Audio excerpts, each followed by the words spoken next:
SmashFactor. Ripping driver, going for it. Oh my goodness, how about that tee shot? That is crazy how far that is. Wow. John Daly, take a back seat, big fella. How about that drive? That's an aggressive line. That is beyond long. Look at this, he's just driven the green. He has just driven the green.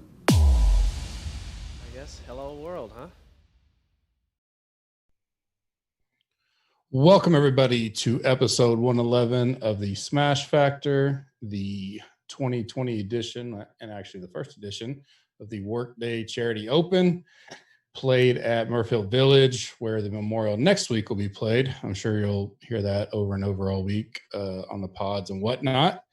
But recap last week real quick, the Rocket Mortgage Classic, which was second week in a row that the betting was awesome for me. But did not follow up the great DFS week from 2 weeks ago with last week. It was basically like almost like I called 3 weeks ago. I faded the web chalk, and he killed, and that hurt. And then did it again with Bryson, and he comes back on Sunday, but plays well all week. It was just an uphill battle for me. So DFS wise was one of the worst in a while.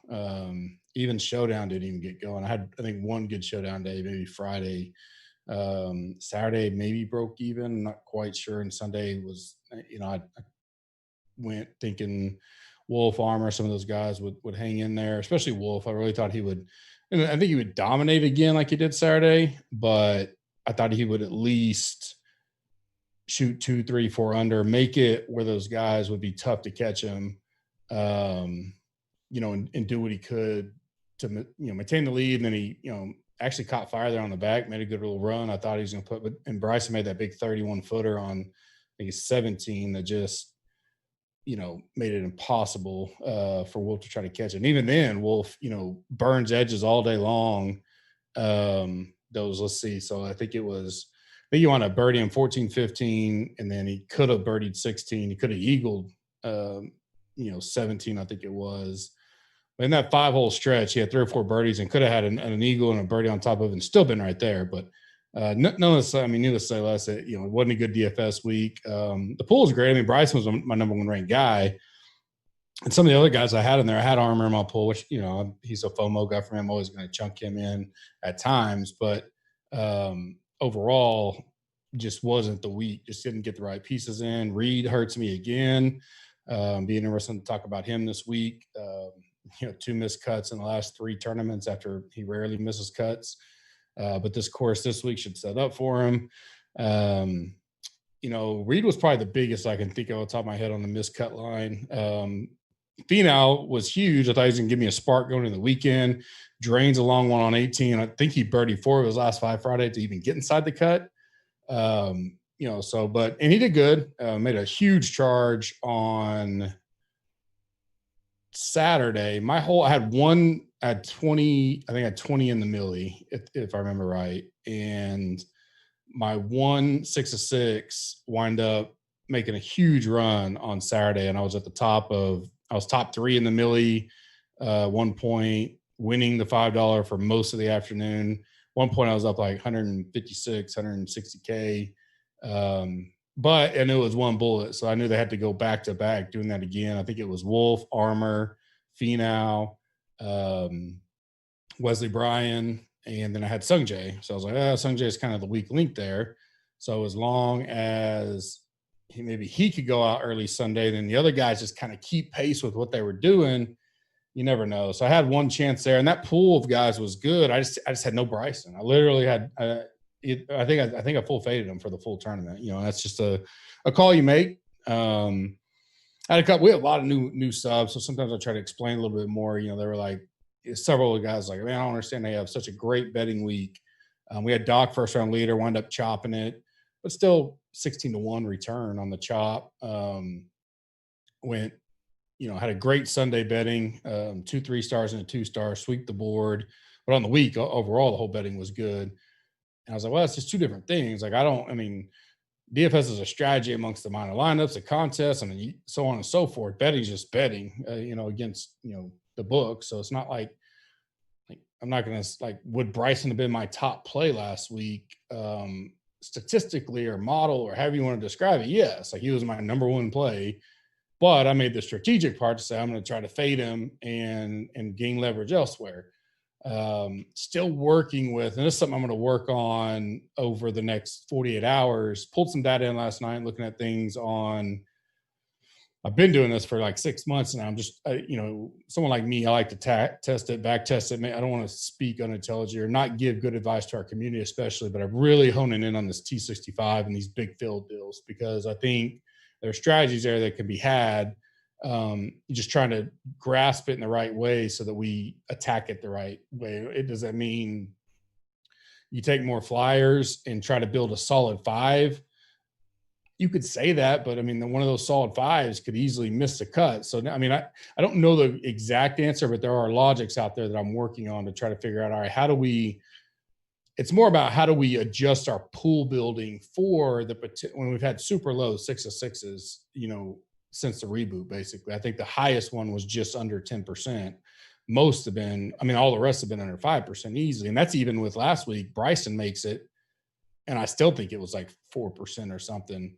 And he was the highest owned player on the slate. I'm speaking milli terms there, but there's a lot of information there that we're still digesting to understand. Big fields, T65s.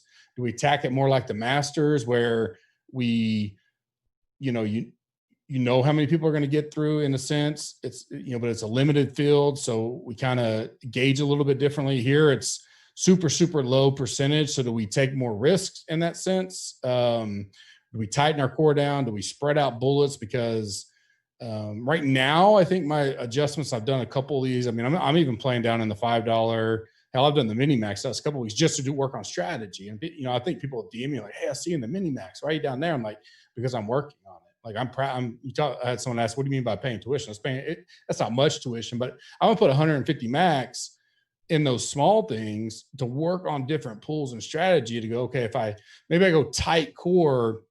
However, I'm thinking up top. I think the first decision you got to make is how heavy are you going to be up top? Are you going to try to play all the 10K to the 10K? You're going to try to be balanced. And when I say up top, I'm talking 8K and above. How do you attack that zone? And then do I tighten that core up and go, okay, I believe in these guys this week. So as long as these guys do well, I'm just going to scatter approach the bottom and hope I land on some of these darts that are finding the top of the board. And I'm trying some of this stuff in the mini maxes and stuff because I want to see the results. I want to see the pools. I want to see the builds. Does it mean it's how I attack the milli? Not necessarily. Does it mean it's how I do a 1 to 3 max? Not necessarily. But it's just strategy. It's just something I enjoy doing. I had the funds to do. I'm allocating funds to knowing that I may not win anything, but I want to see these new results. And I'm trying it. And I'm still up on the year with golf. Even last week was horrendous, but 2 weeks ago I cleared 14,000. So you give some of it back. I lost like 85% of my DFS buy-in this week. So, I own up to it. Not a big deal. We grind away and not 85% total, just my weekly buy-in. So, I still got my normal bankroll, but the betting's killer. It was 9, 6, and 2 on the week. We hit 2 3 stars, 2 2 stars, didn't lose any of those. Chopped the deal. We wound up with, almost 9 units of profit, all in, all out on the week. I'll take that every single week. I take that. So, we grind away and find what's good for us. Bryson, he's incredible. Luckily the longtime followers got the Masters tickets super early. I think I released it February 22nd. So we got a good number there. His unique style, is something to keep an eye on. They're going to be some, like, I think if he played this week, I would probably, once again, I don't think the approach he had last week would work here unless his short game was on fire, because it's a difficult way. It's not as easy as it was last week. And he can't just kind of bomb like you would. Now, there are going to be plenty of courses he can attack. He's probably going to be smart enough at some point to go, all right, based on my skill set, my plots, these are the courses I need to go play. He's obviously going to play WGCs, majors, and all that, but he may avoid some courses where it just, doesn't suit him. I don't know. You never can guess with him, but he's great. He was a good play. I just took a stance and, somewhat regretted it because I like him so much, but it is what it is, and you live with it and move on. This week, tons of options. Can make cases for 6, 8, 10 guys up top. It does kind of thin out a little bit. It is stronger field though overall than last week. Pricing's a little bit spread out a little more. We got a lot more 7K guys than we did, so it's going to be interesting. We'll get into that in a second. As always, Super Draft 2020 site sponsor. Deposit your first $10, get $10 bonus with the code GUP, or go to gupscorner.com affiliates, click on the link, and use the code GUP, and they will match you your first $10, put it into play, and whatever you win is yours. Show listeners 15% off with the code GC15. All of our big giveaways and everything are done for June. We talked about that. We may do something special next week for the Memorial, but we're back to, I won't say normal times, but we had a ton of people take advantage of what we had going. Still giving away, if you listen to the pod, you still get 15% off with that code. But overall, tons of new subscribers. The community, the Slack has been as strong as it's ever been before. The team's as strong as it's ever been before, and truly excited for what we're working on behind the scenes, the infrastructure changes we've made. We got lots of groupthink going on, working together. Bobby's been promoted to VP of Content and Business Development. He's taken that role on this, starting now, and really helping me alleviate some of that stuff so that we got different eyes and ears on things. So you guys will continue to see improvement. The football tools, we're starting development on those this week. Not development, kind of we obviously had them last year, but kind of revamping them, brought them in-house. Our man Bobby Gould's killing it with the green machine. We'll be adding things to that. There's so much going to happen over the next 6 months with tons of golf left, football season. Hopefully we get both college and NFL. We'll see how that works out, but excited for all that. Listener League is up now. The Slack got it a little earlier. I'll tweet it out after the show. I will also put a link in the pod if you're listening now. We filled it super fast last week. DK says if we do that again, they will bump it even bigger for the Memorial next week, which we assume will be Tiger's return. No guarantee, but either way, we will still bump it. BJY3590, our winner last week. Solid lineup. Webb, Matsu, Hubbard, Hadwin, Wolf, Brian. Had all those in my pool, just didn't get to that build, but great build overall for him, especially in a bullet lineup like that. Tremendously well put together. Taking a little bit of risk on people that, Wolf, I had him GPP. I didn't even think about him for a 1 to 3 max build. So it's a great build there. Obviously, it's high on Matsu. Hubbard, again, GPP didn't really put him in there. So good solid build for him. We'll roll it back again this week. As always, I'll point you to our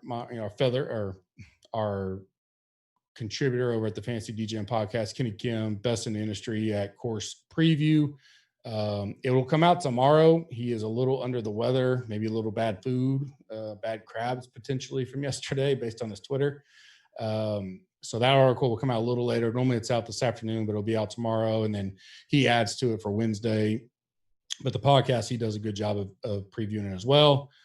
I will asterisk this, I guess, by saying, we're using what we've heard just by tour media, all that kind of stuff. This is where they play the Memorial. Typically, these are quick greens, bent greens, a little bit of POA, smaller greens, thicker, not thick, decently thick, bluegrass, ryegrass, fescue mix. It is about 6 weeks later than when the Memorial is played.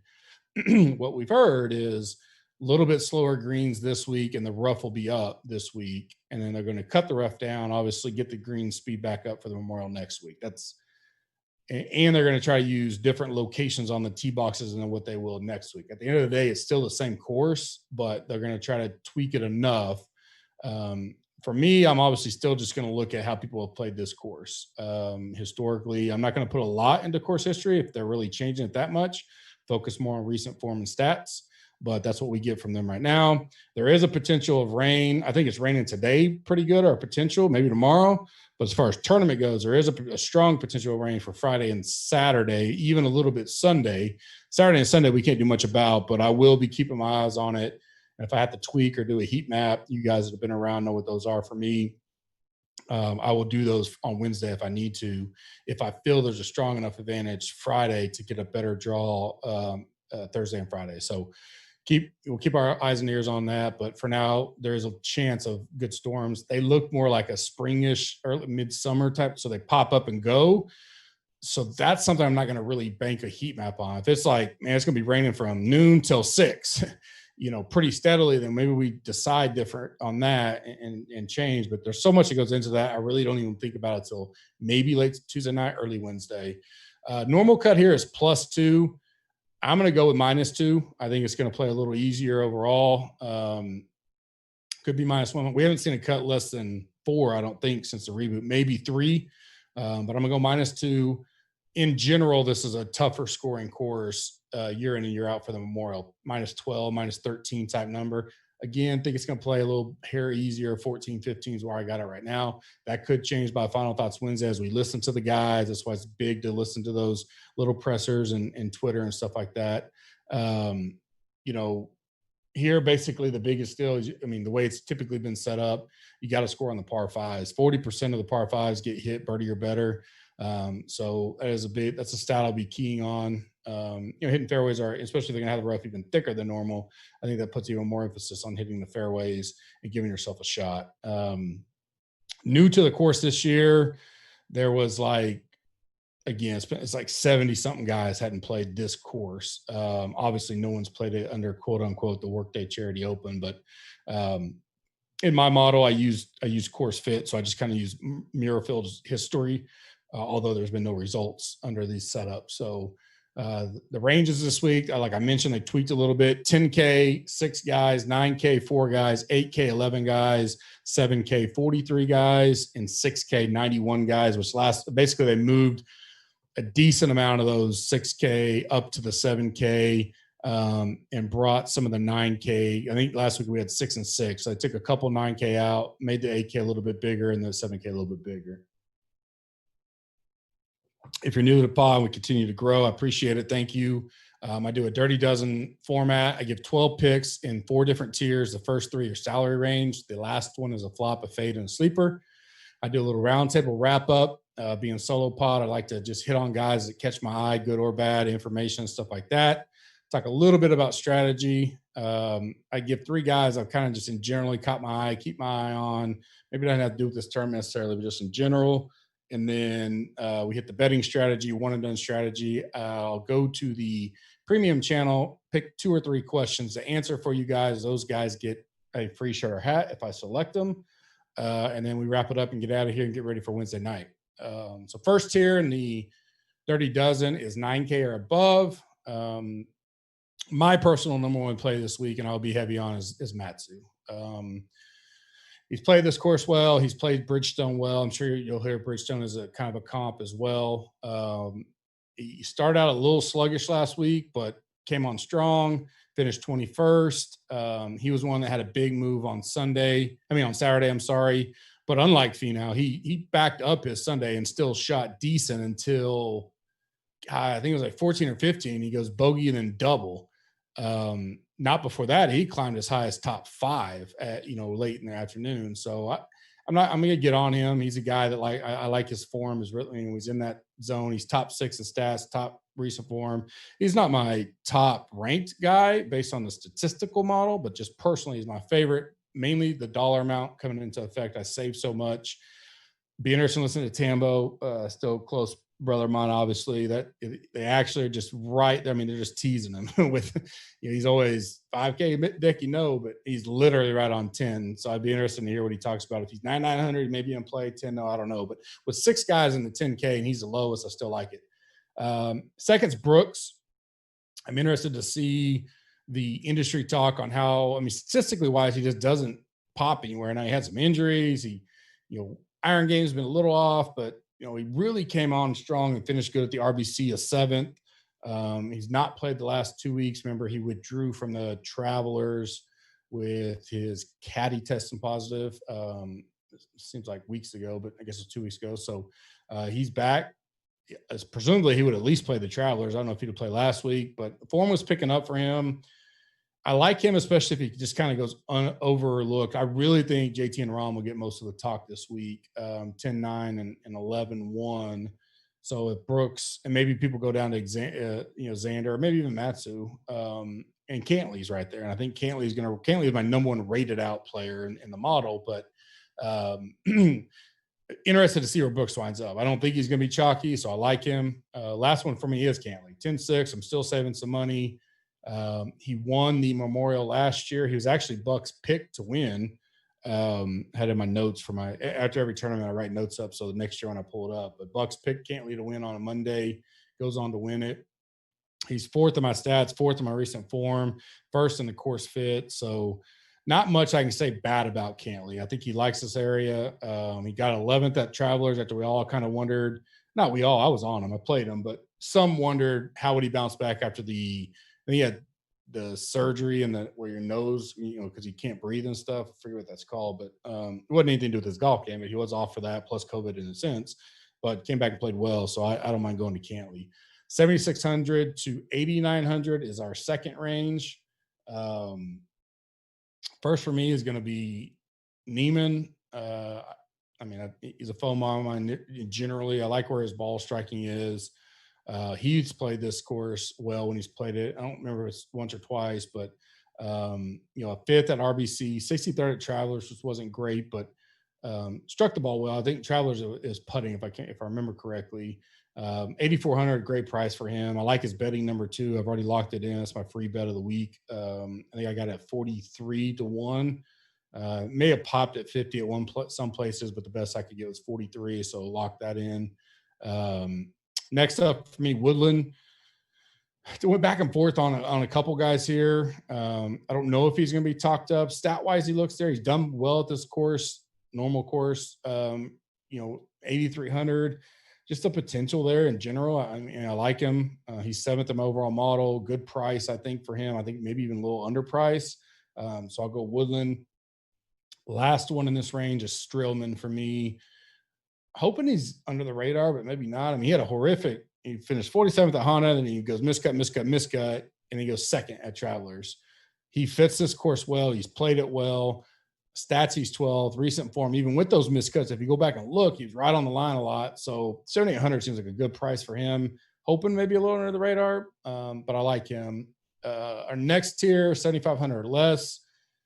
I'll go back to HV3. I know that kind of looks like a homer, continuing to a homer deal, but it's not. I play the guys that I want to play regardless of relationships, but he's playing well. Even last week he finishes strong with just couldn't putt, and looked it up last night. He shot -2 on the 16 par 5s last week. So he played 4 par 5s every day. Overall -2. He just could not score on the par 5s. Coupled with, losing strokes putting, and he still finishes T30. That just tells you how his ball striking and game is just on point.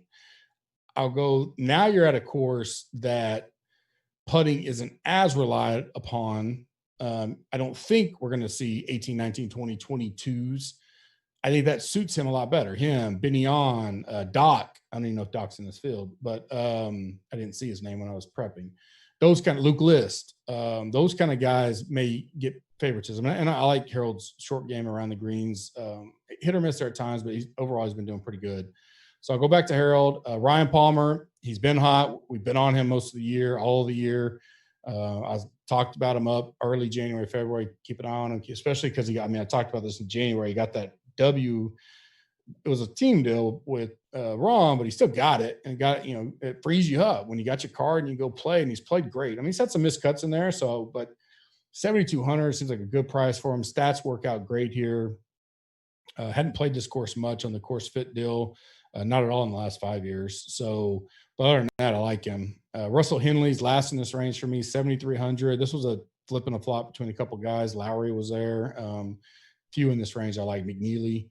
But I went Henley. I think he'll be maybe a little less talked about. Some of those other guys will be talked up. At 8 at the Honda, miscut, and then a 32nd at Travelers.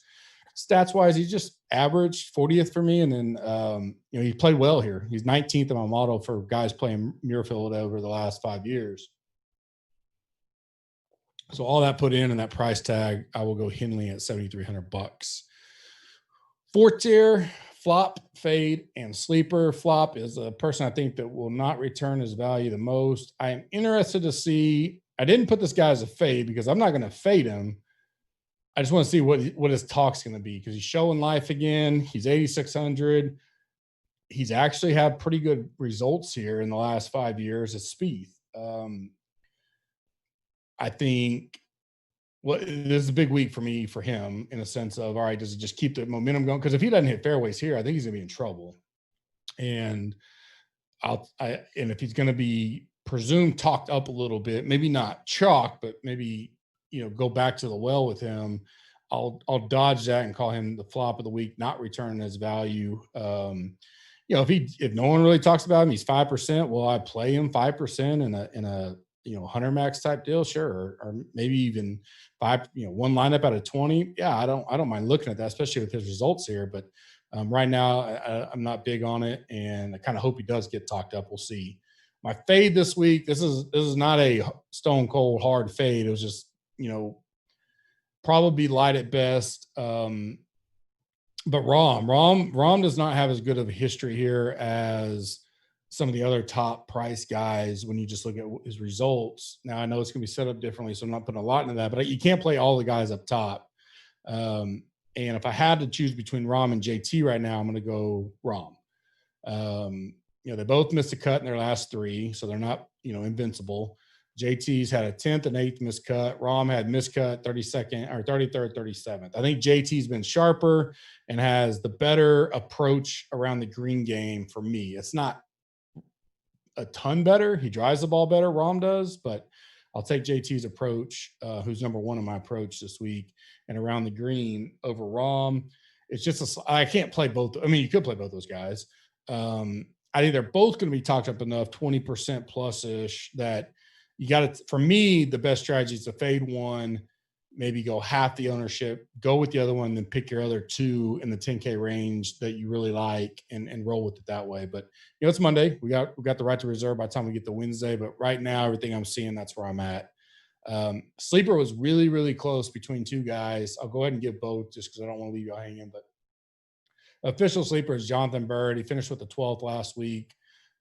Limited stats, but his stats, he's way up in my model. He hasn't played this, but I like the way he played last week. 300-1 is also a good, long shot bet or top 5 type deal.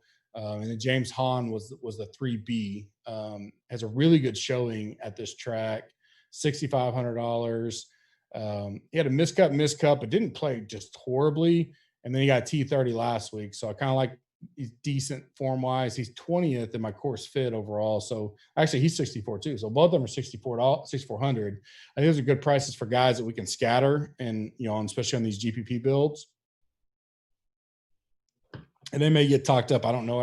I'm getting to the point where I don't really care about the 6K who gets talked up. Really not on GPP wise. Like I'm going to take my X amount of guys, I'm just going to play them and scatter them and hope the builds come, outright with my cores up top. Like I don't think ownership, because very rarely with 156 guys and the way these things are, you're going to rarely see one guy get over 10%. So most are going to be 10% and below. So you're gaining 90% type leverage, worst case, on the field. So I just play who I'm on this week. And I like both those, as we sit here on Monday evening.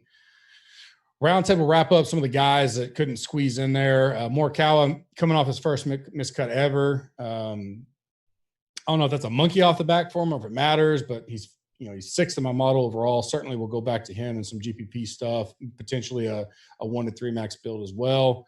Hadwin, I'll go right back there off of last week's performance. Last 3 weeks, he's made the cut all 3 weeks, 43rd, a 41st, and then a 4th.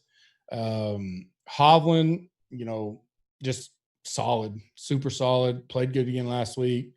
His last 5 out, 42nd, 23rd, 21, 11, and 12th, he gets a bump down in price to 9,500, which I like.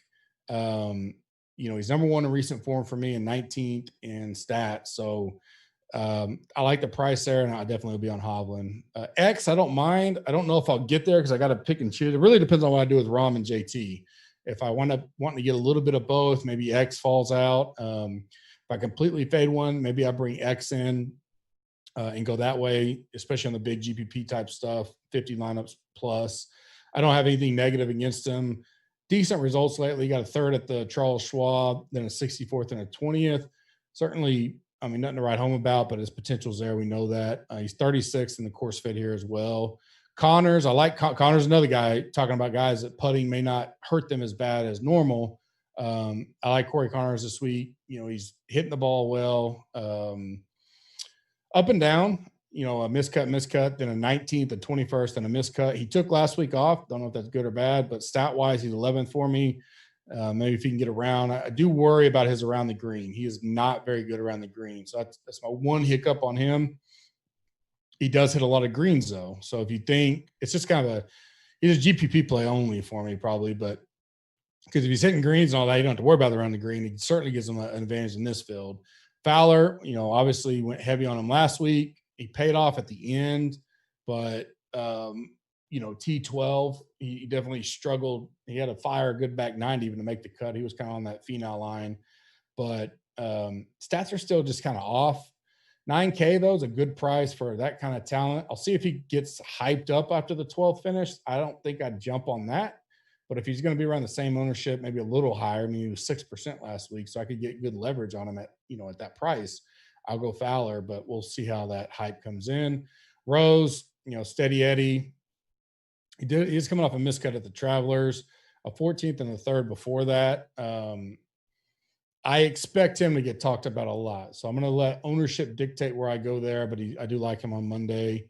Scheffler, interested to see how people, you know, I don't know if people pay attention to him after the +7 on Thursday, but he comes back and shoots 7 under on Friday, shoots even for the tournament, obviously misses a cut, but you know, people write him off, and he's kind of that 8%er this week. I'll take some of that. Bubba, 8,000, got good history at Muirfield. I like him in general. He's 2 back-to-back missed cuts. Mostly seems to be like putt. Like he can't buy a putt. He even said it many times on the broadcast. He's like, I just want one. Just give me one, and I'm in. And he couldn't make a putt to save his life. Sung Jae, he's another kind of a Sung Jae and Reed. They're my next two. Both priced right by each other, and both have driven me absolutely crazy the last 3 weeks. They both finished great at Charles Schwab. Both missed the cut at RBC. Both made the cut, but did at Travelers. Reed, okay, 24th. Reed misses the cut last week. And Sung Jae does make it, but never gets things going. It's a lot of bogeys. Like he's still making birdies. He just kept making bogeys too. This track fits Reed great, and he's great around the green, one of the better. You know, chipping there should suit him. He's got to burn some people. I know he burned me, and you kind of just listen to the Twitter world. I may have to go back to him. I mean, 8,800, everybody going, you know, MF him. All right, he's still Patrick Reed. He can win, right? He can miscut, then win. That's his kind of deal. So I like Reed. Brendan Still, sorry. Hit or miss last month or so. He had a 4th, miscut, then a 6, but 26 of my stats, $7,100. He's in the pool. McNeely, Mav, was all in on Mav last week, quite a few areas. Rode him hard betting on the weekend. I kept loving his matchups. But 7,500, we know putting, you know, helps him. So this could be the opposite of like we talked about Benion, Liz, Connors. That may not suits him better, but his stats are still okay. And at 7,500, he's certainly GPP worthy. It's not like he has to go out there and win it for us. Max Homa, I'll go to him. You know, he took a week off. He's 30th in my model overall. He's played Muirfield well. He did miss the cut at Travelers and then took the week off. So he's had some pretty good time at home. You get back. He's got a good year going. So you got to think he's fired up and ready to go. Maybe not on much talk or not radar. So 7,100, I like Homa. List I'll go back to. I already mentioned that kind of why. Champ, you know, took advantage of him. It was Friday. Yeah, Friday, because he got in Wednesday night off the new rule for the tournament that you test atypical or asymptomatic and you can do 2 negatives within 24 hours, they'll let him back in before the 14-day window is the way I interpreted it. Don't take me word for there, but that's how he got back in late Wednesday, gets into the field, plays Thursday, but DraftKings didn't really adjust. You can tell it's just algorithms, not looking at names. So he's dead nuts 6K Friday, and I put him in everything. I think he shot 4 under. I don't think he got birdie free or bogey free, but those are kind of things you got to pay attention to. I definitely talked about it, but 7,700 is still a little cheap for me. He hasn't played here much, but he hasn't played too great. I like his form. He hit the ball well last week. There was some up and down, so I mean, I'm not overly weighted on him, but he's something I'll have in the pool. Benny On, I already mentioned all the reasons why to have him there. He's played well here. He lost in the playoff, a couple of years ago. 77 or 7,900, certainly worth, taking us some shares. Matthew Neesmith took the week off. We were playing him before that. A 49th, a 33rd, and a missed cut leading into this week. Like I said, took the week off. Stats-wise, he's 45th, recent form 27th for me. Hasn't really played here, but 6,800, he's one of those guys that when I'm going low or under 6,900 or less that I want to take a few chances on. Fitzpatrick is a guy that 8,000. I'm not sure how many people will look at him at that number. He's dead nuts average to me on stats. Form leading in's been good until he missed a cut at Travelers. He had a 9th, a 32nd, and a 14th. So I like him. There's some 6K guys that I'll keep my eyes on as we head towards Wednesday. Munoz, Chesson Hadley, Love Mark, Michael Thompson, although he tends to go on putting a lot. Grayson Murray, even's a guy that at 6,200, if you on a GPP side, even though he's missed the cut the last 2 weeks, stats wise, he does okay. So those are some of the guys I'll be keeping an eye on. Weekly strategy, I've already talked about it. I really think the T65 does have an effect. I just don't know how we can for sure say, how do we capitalize on it? Because at the end of the day, when you're making your pool, it's not like you're making it going, I'm cool with 5 or 6. But the reality has been that 5 or 6 has won some pretty good stuff. Now, you're not going to win the millie or anything like that. And it may be more advantageous to a 1 to 3 max type build. But even the big ones, I think we've seen a lot of guys that just get hot that aren't on anybody's radar, get inside that cut. So spreading out, because there's just so many guys. If they make it on the number, you got, this week's 156 guys, and you got, let's just say maybe it was 65, maybe you had 91 guys that missed the cut. So 59.3% of the field will miss the cut. And so having a little more shotgun approach at your bottom of your pool, regardless of price, just the guys that you don't feel as strongly on or whatever, and you just slide a few more in. And what that means, like your total pool could go up to, this is probably more for E9, but there's a little stuff we talk about in E9 a lot. We have a big interaction with the community, but my core up top still going to stay about what it's been. But let's say I'm doing 20 lineups, and normally I normally have 24 to 26 players in my pool, and 2 to 6 of those 24 to 26 guys are 5%er guys or flyer guys. Well, what I may do is I may keep my 18 to 20 kind of core-ish, but I may go 8 to 12 flyer types now. And I may wind up having the pool stretched out to 32 guys from 26. I'm still testing this and stuff I'm looking at, and that expands as you go. If you're going 50 lineups, 100 lineups, yada, yada. But those are some of the things I think that T65 brings into play, and we'll keep diving into that. And that's more premium member content, but definitely want to share as much as we can with the pod listeners as well. Bookmarks of the week. Will Gordon, even though he missed last week, he had a chance to fold his tent and be like, all right, comeback week, just start out horrendous.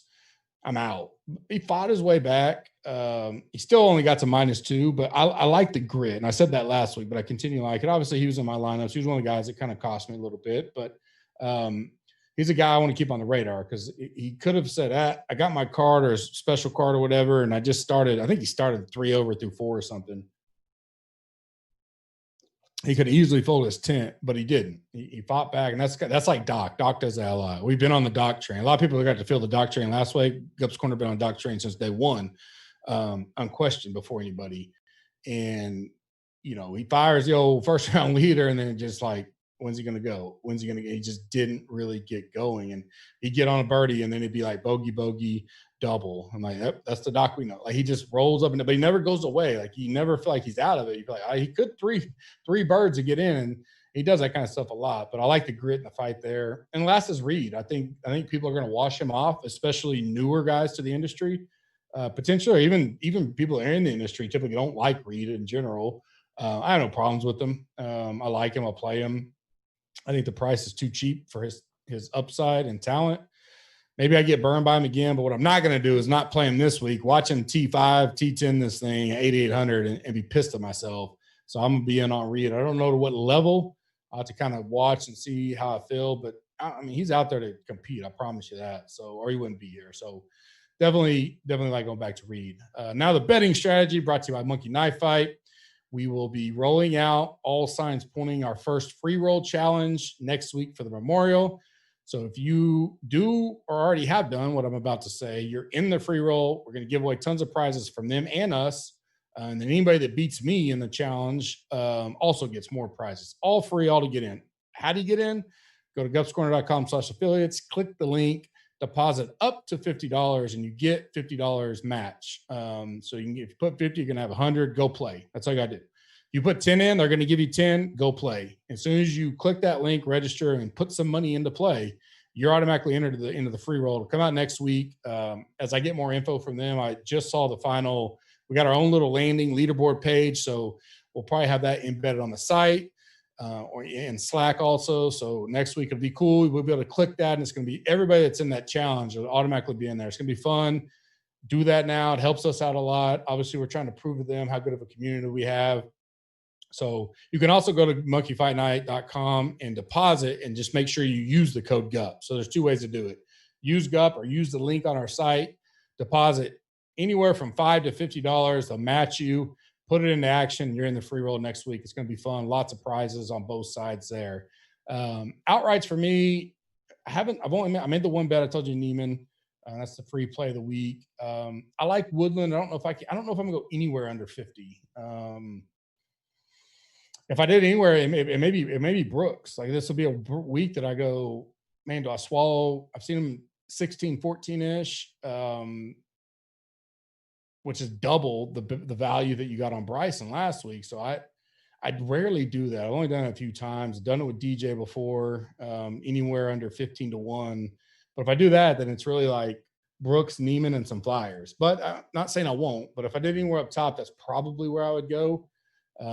Matsu maybe even. But I tend to always take the chance that one of those guys start off slowish enough that I can get a little bit more value. Let's say the leader's -5 after Thursday and Brooks is -1 and he bumps down to 20 to 1. Well, this may sound stupid. I'd rather have Brooks down 4 and get 20 to 1 than pre-bet him.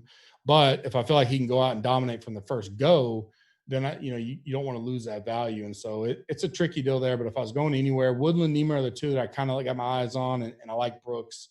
Rarely do that though. So it's stay tuned to my card when it comes out. 50 to 80. I like Strillman and Connors. Not real crazy about that range in general. There's a couple guys that are floating between 80 and 100, depending on your books, 70. So there's some other options there, but those guys can win. I could see it. Strillman, maybe not so much, but it's a good value on him. I think he can do well here. He's 8th best in my course fit. So 80 to 1. I mean, I like that number. Connors, we've already talked about. 80 to 120. I like HV3. I already locked that in, so I'll give you that. Everybody knows that. I mean, Neiman, HV3, Armour, Doc. Those are kind of, DJ always, but he's a different kind of price. But those are all kind of in that team GUP. All either FOMO him or bet him. But he's 100 to 1. If you can get the each way, I like that as well. And then Henley, I talked about him earlier, 100 to 1. I like Henley. 3 dark horses for me. You already know one of them. Bird is 300 to 1. That's a good candidate for top 10, top 20 because it's such a high number. Palmer, I like Palmer, and then McNeely to round out the kind of dark horses for that area. One and done strategy. I will check. I'll ask JB next time, make sure I know when the second segment ends so I can make sure I'm on top of that, because I'm kind of throwing flyers out there right now, and I'm going to re-up once we get to the majors. And third, I'm gonna make a run at the third segment with a bunch of, top guys. If you're still in it for the, either second segment or you're really high up there, my two favorite, I already mentioned it, Brooks and Matsu are my strong plays, especially if some of those guys like Matsu, I bet's been used a lot earlier in the year. Brooks even could have been kind of that next level, kind of maybe a T10 type or better floor. Morikawa, Hovland, Fowler, Reed are the guys I kind of circled. Skins play, so if you're trying to get that solo skin, I had Bird, Still, Connors, and McNeely for potential skins. Let me hop over to our channel, pick a couple questions. All right. After watching the Scrubs show last week, is it cash viable to go 210 plus K players? That's Rowdy 18. If I say your name, just reach out to us, DM us, we'll get you the free gear. Has definitely more of a Kenny Kim deal. I do not do cash very much.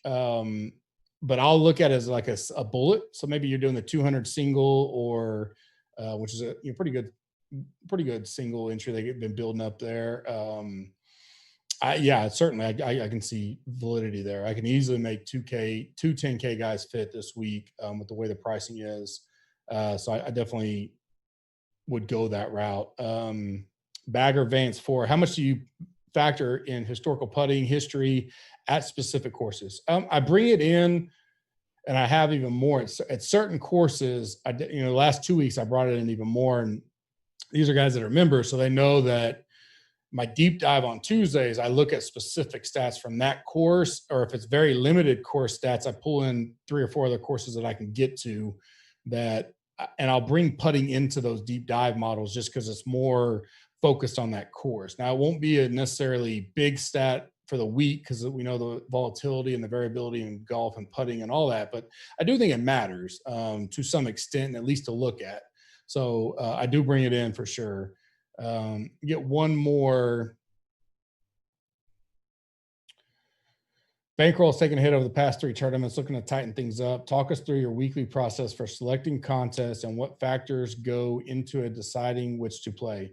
If you had 50 to play with, are you looking for big hits rather than incremental returns? Any suggested contests? This is from Johnny New MZ. So I definitely, if you're looking to tighten up, that would signal to me that you're looking to you need to build your bankroll. So I would not be looking for the big hit. I'd be looking for contests that you can max. So, if it's, I wouldn't go put 10 lineups in the $5 where other people are putting 150 in necessarily. I'd be looking at, I think there's a deep, some 3 max $3, 3 max $5, 3 max 9, 3 max 15. Some of the listeners leagues out there, fantasy DGens, ours, that lower rate type deal. And sometimes you can take advantage of ownerships in there because they, can get skewed. Mayo's obviously is no rake. For $15, you can 3 max that and there's no rake on it. So it's always a good thing to get in something like that. And sometimes you can leverage yourself because, a lot of people in that listen to him or on Fantasy National or anything like that. And if they're really high on a guy you're not, you can leverage that in some of those listener league fields because it's some of the same people listening to the information groupthink type stuff. And not paying any rake is always a good thing long term. So that's probably something I would do. Maybe try, if you maxed his and maxed ours, you're in for $60 on the week. You're building 3 lineups, putting 2 on ours, your best 2 in that, and kind of go that route. I also wouldn't be against like going down and doing, like I mentioned earlier, do 20 in the $1, 20 max, $20 in there. You get to do some GPP type builds. It kind of depends on what your long-term vision is. If you think your skill set is GPP versus MME, versus 1 to 3 max, I'd focus on that. If you like to build 3 max type lineups, then that's where I would lend myself to, but I wouldn't be chasing the big $100, $100,000 up top or anything like that. If your weekly bankroll is $50, just imagine if you win the Mayo or win ours, putting $60 in, you can win $1,000, $2,000 in something like that, where you're not losing any leverage because you're maxing it. And that if you're $50 a week, I'm assuming that'd be big money in your bankroll. So that's kind of where I would go. Great questions, you guys. I'll keep these that put them in there for Wednesday as well. If you're not familiar, we go Wednesday night, 5:30 Eastern time or earlier sometimes.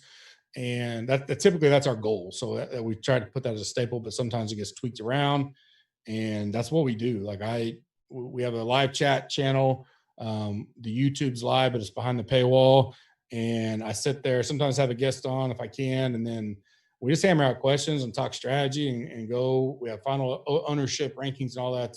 It's a blast. It's some of the best content and back and forth that we can have as a community. And the Slack and that behind the stuff like E9 that's private is worth the price alone to admission. So, be sure to come join us. GC15 gets you 15% off. Interesting week this week. I think we got some good marks where you can spread out or you can be different. I don't think there's going to be one like Bryson last week or Webb 2 weeks ago, or it wasn't. I think Webb was popular 2 weeks ago, but he wound up pulling out. But 2 weeks ago it got annihilated, and a lot of the big chalk, died, and that helped. A person like me who didn't really play chalk a lot.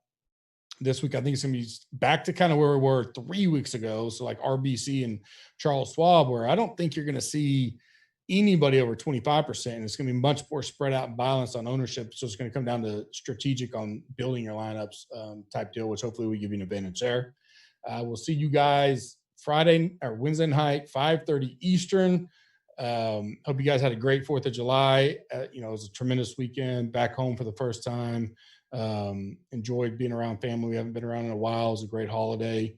The Slack has been super supportive of the move. We've made some big time changes with the committee. So now we have a 3-person committee in the Slack that helps us be another eyes and ears to the GC team. So, it's just been a tremendous month. June was amazing. Our growth was amazing. The core of that community is just growing and growing and growing. And it makes it awesome every day to get up and be involved in it and help those guys out. I've had a ton of personal questions come to me as of late. And, I want to definitely take the time to say, I'm not all about just daily fantasy betting and all that. I definitely can be of help. And if I can point you in the right direction. If you guys have out there, I don't know where it's come from, but it's certainly not a negative thing. I definitely don't mind people reaching out with personal concerns, questions, financial issues, stuff like that. I'm a resource for that, for sure. It can help tax questions, relationships. I mean, there's all kinds of things that people just have been kind of slowly opening up to and DMing. And it's certainly something, my whole focus is on Gup's Corner. It's not just about you guys winning money or winning fancy stuff. It's about the family. And that's when people get inside our Slack, they rarely leave. Once they see all the content's out there, and it's, as good as anybody in the industry. Our tools are getting there. The green machine is amazing. Great lineup builder. We'll turn in optimizer shortly. As smooth and easy as anything I've heard that over and over and over. It's as smooth and easy as a lineup generator I've ever seen in the industry, is what that's quote unquote from our users. And so you hear all that stuff. It's tremendous. And so, but we're also a resource for all kinds of things. You can go in there and see it in a day. The community, the family, we have each other's back. And that's what's different about this community in this industry and what we have. I know there's trolls out there, and I saw what some of them posted yesterday. I'm not giving that guy or anybody else the time of day, because that's all he wants. I could give 2 shits about what someone's out there circle jerking about. If he's that obsessed with me, I'll pray for him. God bless him. I hope he grows up. I know he listens. He quotes shit all the time for me, which is asinine to me. If I hated someone that bad, I don't think I'd waste my time with their pods and stuff. But I just pray for him, because it's sad. I mean, he's a sad human being, and that sucks for him. And he's probably trying to chuckle right now, but that's on you, brother. Good luck. God bless. Hope your family, does well, but you're a piece of shit and you know it. And so I will pray for you though, but I appreciate everybody. I appreciate everybody having my back. This has been great. this next 2 amazing support. We'll see you guys Wednesday at 5:30 Eastern time. Have a good night. See you then. SmashFactor.